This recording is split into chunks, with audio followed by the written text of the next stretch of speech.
Hot 97, I'm Nessa hanging out with Faith Evans. Thank you so much for taking the time to hang out with me. My pleasure. So it's been 18 years since Big has passed away, and I don't know, I guess it still feels like very brand new. Does it still feel brand new to you when you think about everything, or do you feel like enough times passed where it's a lifetime ago?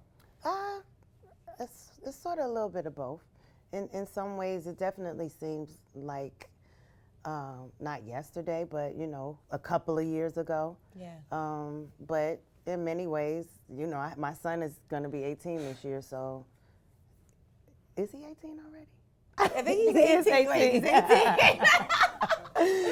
So, I mean, with that, I'm like, okay, clearly he was only a couple of months old when his dad passed. But in a lot of ways, it definitely seems like it wasn't that long ago. Yeah. This is crazy how time just flies. Right. You know what I mean? It just, I guess when we saw you and we heard everybody at Diddy's tip-off party with Snoop and, see everyone out there, it just seems like really time has gone by. And considering the fact 20 years ago, that's the same place where everything happened between Diddy and Snoop, which is what made this moment so magical and big, being there at the Source Awards. How was it for you and that experience, and seeing everyone come together? When I was there at the Source Awards, I was there. I actually got on stage and presented with Puff. Yeah. But I had no idea what was going on. Like, I was backstage and I kind of heard, but I was like, well, what's going on? Why, why is what's going on? I really didn't know what was going on. But over the years, Snoop especially, he's someone who has always shown me love, and I'm sure, he's just like a really cool guy. Yeah. So I didn't find it a surprise for them to be doing anything together. They've done a lot of stuff together over the years, but also, it's always a good feeling to get on stage, not only with Puff, but with the other people from the Bad Boy family. But that night in particular was just crazy. I didn't even realize how many artists were in the place until we were walking backstage, and it was like, hey, there's Nas, hey, there's Isn't it's that like, crazy? dang. Kanye came out. Right, like, how did you even make that happen? But Yeah. you're talking about Puff. Your Puff is I thought it was awesome that you show love to Kim, on Instagram, and you posted the picture. And, because for so long, no one knew your guys' relationship, but to see women embrace each other and be like, hey, what's beef? It's done. It's, it's over. When did you feel that? When were you past that point with Kim? When Big died. Yeah. I think that the fact that I posted the picture of her in Soundcheck was probably something big to the public, because I don't post pictures of her, but I haven't seen her. Neither do I get on stage and do shows with her. I haven't ever done a show with Kim, probably since back in those, what did they do? Something at the Garden, like Live Aid or something like that. Right. Not Live Aid, but something like that that they did where we all performed together. So that was probably the last time we were on stage together before Big passed away. But I saw her in Soundcheck, and I just took pictures of a lot of people. I didn't see it as a big deal, but then after the fact, I'm like, I guess, people definitely don't see me posting pictures of her. Of course. So, but it wasn't to me, and I've been asked, or it's been said like we buried the hatchet, but I really didn't have beef to bury with her. Yeah, exactly. So tell me about music. What's going on? So I know that you're working on an album. Yes. Okay, so tell us. I'm preparing my next project, which is a duets album with me and Big called The King and I, which is something I've been kind of thinking about doing for a very long time. But I think with last year being like the 20th anniversary of Ready to Die, and I don't know, it was just something that felt like, okay, now I should probably try and move on that and see, what's what. So was this something that you and Big talked about before, like maybe you guys doing like a collabo album, or is this something that, it was more about songs, and then now you're like, you know what, let me just put it all together? It wasn't something that he and I talked about. Funny thing, we really were so, even though we have songs together, but we were very uninvolved in each other's business life. Like he had his relationship with Puff, I had my, a whole different one. So, but I do believe that if he was alive, that's something that we would have eventually done. Yeah. For sure. Can you tell us anything about that project? Like who's going to be on it? Anyone? Well, it's definitely specifically a duet album. It's not a project where I plan on pulling in a bunch of feature artists, As far as producers, I definitely want to start at the core of, with people that really work with Big and myself, which would be your Hitmen and your Easy Mo B's, but there's also a lot of new talent, you know, and I on my albums I always work with different people, you know. So I mean, I definitely have gotten a lot of submissions. Yeah. I actually started recording a couple of songs with a new producer, but I can't guarantee they're going to be on the album, so right. I don't want to, you know, say his name Yeah. and he be And mad. not make it. And you had a single with Missy Elliott that came out in November. That's on my new album, Incomparable. Right. Which is available. And so Missy and you obviously go back. So who was that, who was the call, you know, made to? Was it you reaching out to Missy? Was Missy reaching out to you and like, all right, let's get in the studio, let's make this happen? Well, for this song in particular, it was me reaching out to her. But we had, you know, we've seen each other a few times over the last few years by way of Misa, who we're both really good friends with. So I told Missy probably a few years ago, you know, like next time I get a record, you know, that I want you on, you better. And then it was probably 5-6 years ago, and then I was like, Misa, I got a song, you know, I want Missy to do. You think she'll do? She's like, yeah, she'll do it. You should ask her. So I hit her, and she was like, okay, send it to me, you know. Who else do you want to work with? I mean, you've worked with so many people, but is there anyone in particular, maybe a few that you're just like, I really want to work with them? I would say Stevie Wonder and Anita Baker. And Anita Baker actually, well, they both have actually, you know, reached out and said that they would love to work with me. But Anita Baker texted me a few different times and said she wants to write together and stuff like that. But, you know, at that time I was finishing up my Incomparable record, which is available now. Right, it's out right now, yeah? But yeah, I definitely plan on getting with her like very soon. What motivates you still to do music? I mean, you've done it all. You know, at this point, like you've really lived a life that most people wish they could have even have, I guess, a glimpse of. I still have a lot more to do. I mean, you know, I have like ideas for probably my next 4 albums, you know, as well as, you know, different television shows that I have in development. I have a stage play that I kind of started writing, which I started working on before I was doing the business for the King and I album, but it was called The King and I, which of course we can't call it that on stage because that was already done.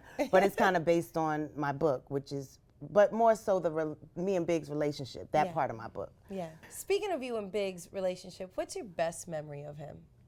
One time when we went to Busch Gardens in Florida, and you know he was on tour with Junior Mafia, and we went to the amusement park, and then nobody thought I was gonna be able to get him to get on the roller coaster, and I got him to get on there, and he had on all these, you know, jewelry and Versace Akuji sweater, and I think it was like a water ride too, so it was like he was all wet, but I got him on there, but that was a really fun day. When it's been 18 years of his passing, what do you do? Like, well, you know what? The funny thing is that the day that he passed, a lot of times, unless there's something like, you know, me being here, this is probably only the 2nd or 3rd time that I've actually been a part of an event that is celebrating today.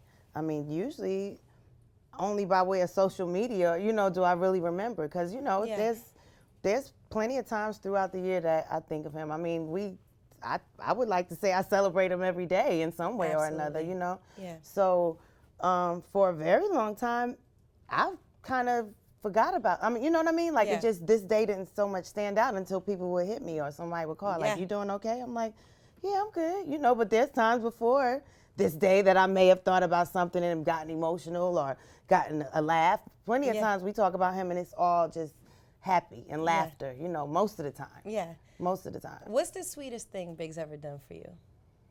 Oh, wow.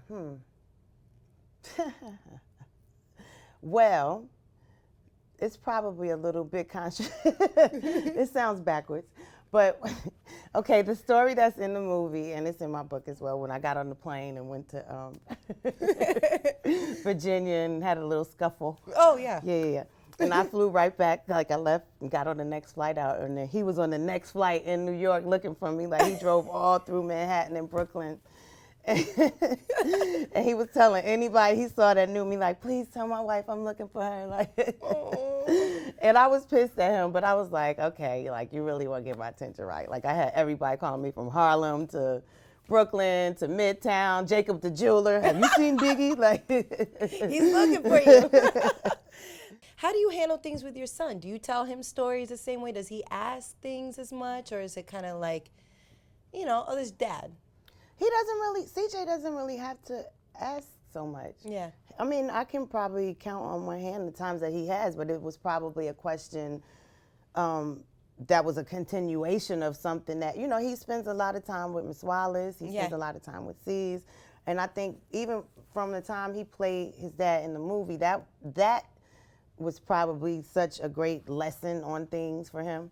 Like, whatever he didn't already know. But I mean, from birth, he's always spent a lot of time with Miss Wallace. So, he's definitely very knowledgeable, about a lot of things with his dad. But, again, he spends time with everybody that was around him. And there's so many things that CJ does like him that he definitely didn't identify because he saw his dad doing it. I mean, he was only 3 months old when he passed away, but like he flicks his toes and rubs his nose and stands, like everything, like a lot of little mannerisms that he has that are, the same as what his dad used to do. That's awesome. So he graduated last year, and so now we saw some music on SoundCloud.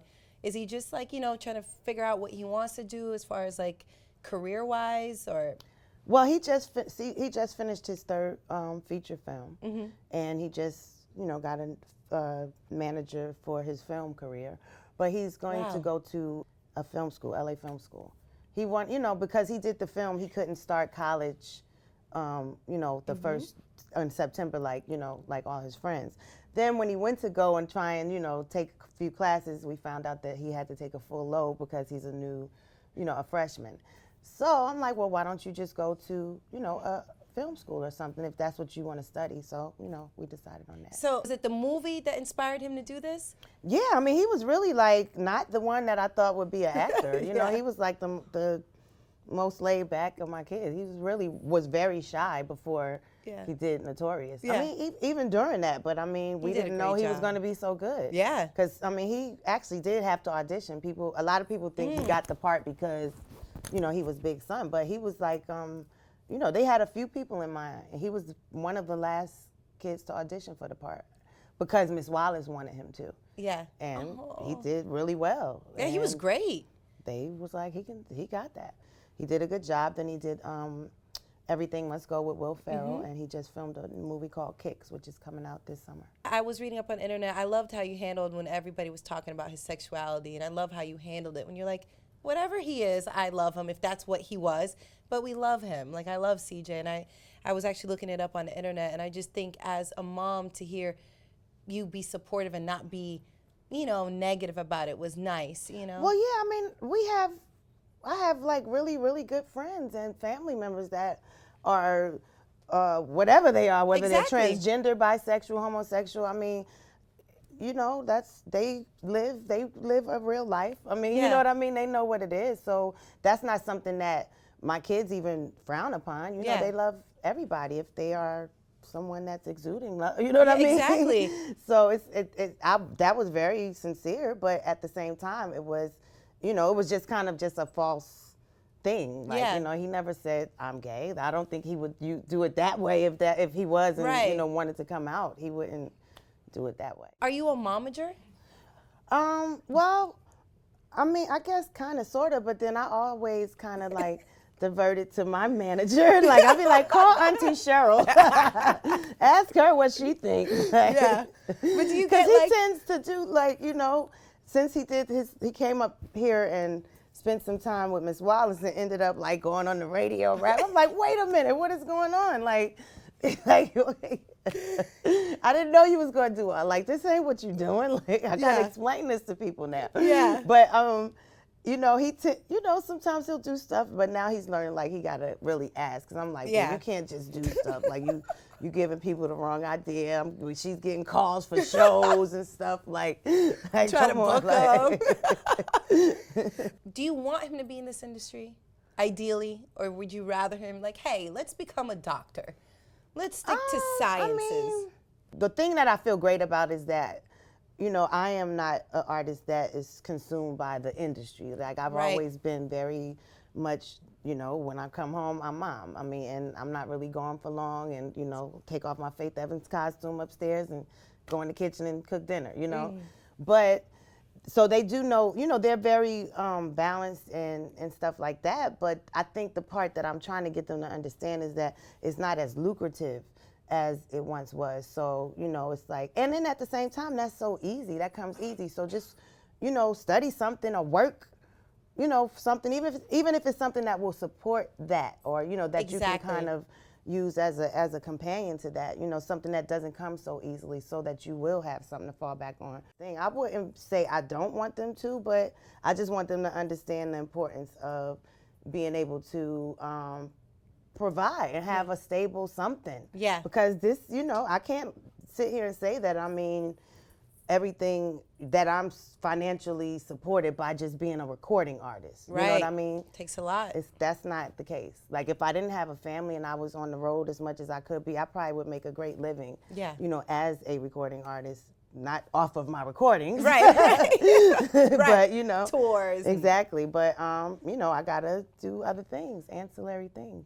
Oh, but thank God I'm blessed, you know, to yes. be able to figure it out. I'm not going to complain. Absolutely. You know? Your mom, you're an incredible artist, and you've been around for so long, and we appreciate it. And we look forward to the rest of the music that you got coming out. Thank you. And your album, your current one, is already out right now. My new single, Make Love, with Kiki Wyatt, is also available. So, and that's off the album Incomparable. And how did that happen? Is that you reaching out to her? Well, I am a creator and executive producer of R&B Divas. Yeah. So Kiki is one of the cast members on ATL R&B Divas, and she and I actually became friends, you know, right before the first season started. She's just like one of those crazy girls, but she can sing. Yes. Like she's one of the most singingest people on this planet. So. And you love it. And, you know, I really want to work with her on one of her albums, so this was kind of like a little warm it up type of thing, you know. Yeah. I'm excited to see what else you have coming out. Thank you so much for taking this time. Congratulations. Thank you. I appreciate it. Thank you so much. Aww.